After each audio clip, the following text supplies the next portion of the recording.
প্রচন্ড শীতের রাত, উনি সফরে বেরিয়েছেন হাদিস কালেকশনের জন্য। উনি মাগরিবের নামাজ, এশারের নামাজ পড়ে একটা মসজিদে শুয়ে পড়লেন, আর শুয়ে শুয়ে হাদিস পড়তেছেন, আর মনে মনে ভাবলেন রাতটা মসজিদে কাটায় দেয়। কিন্তু দারোয়ান এসে বলে মসজিদে থাকতে পারবেন না, ওঠেন। উনি যে আহমদ ইবনে হাম্বল এটা চিনে নাই, কাঁথা গুছিয়ে হাদিসের কিতাব নিয়ে কাঁধের মধ্যে ব্যাগ নিয়ে মসজিদ থেকে বেরোয় গেলেন। কি আর করবেন, প্রচন্ড শীত, আর কাঁপতেছেন বুড়ো মানুষ। পথিমধ্যে দেখলেন বাজার একজন খাব্বাজ, শাবুন খাব্বাজ, যুবক রুটি বিক্রেতা। সে রুটি বিক্রি করে। সে যে সালাম দিল, আসসালামু আলাইকুম। আহমদ ইবনে হাম্বল বলে, যুবক আমার যাওয়ার জায়গা নেই, সফরে বেরিয়েছি, খুব শীতে কষ্ট পাচ্ছি, রাতে যদি তোমার এই চুলা থেকে একটু আগুন পোহাই কোনো সমস্যা?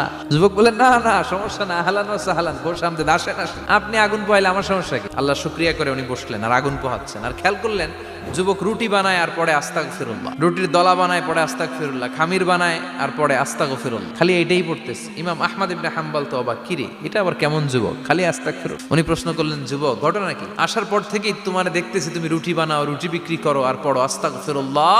যুবক বলে, আস্তাগফিরুল্লাহ আমার সবচেয়ে বেশি পছন্দের আমল, আমি সব সময় আঠার মতো ইস্তেগফারের সাথে লেগে থাকি আর সব সময় পড়তে থাকি আস্তাগফিরুল্লাহ, আর এর বদৌলতে আল্লাহ আমারে মুস্তাজাবুদ দাওয়া বানিয়ে দিয়েছে। আহমদ ইবনে হাম্বল তো অবাক, তুমি মুস্তাজাবুদ দাওয়া, রুটিওয়ালা?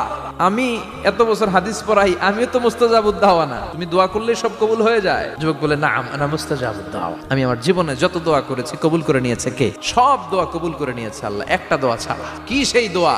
যুবক এবার বলতে শুরু করলো, আমার জীবনে যে দোয়াটা আল্লাহ কবুল করে নাই সেটা হচ্ছে আমি আল্লাহর কাছে অনেক চেয়েছি, অনেক দোয়া করেছি যে আল্লাহ, শুনেছি এই জামানার সবচেয়ে বড় মুহাদ্দিস, তার নাম নাকি ইমাম আহমদ ইবনে হাম্বল, আল্লাহ তোমার কাছে আমার চাওয়া আমি যেন এই ইমাম আহমদ ইবনে হাম্বলরে দেখে মরতে পারি।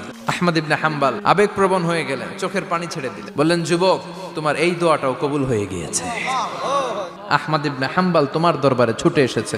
যুবক চোখের পানি ছেড়ে দেয়। যুবক চিৎকার মেরে ইমাম আহমদ ইবনে হাম্বলকে জড়িয়ে ধরে, হাতে হাত রেখে মুসাফা করে, কপালের মধ্যে চুমু খায় আর আল্লাহর শুকরিয়া করে বলে, ও ইমাম, আসলে এই দোয়াটাও আল্লাহ আজকে কবুল করে নিল।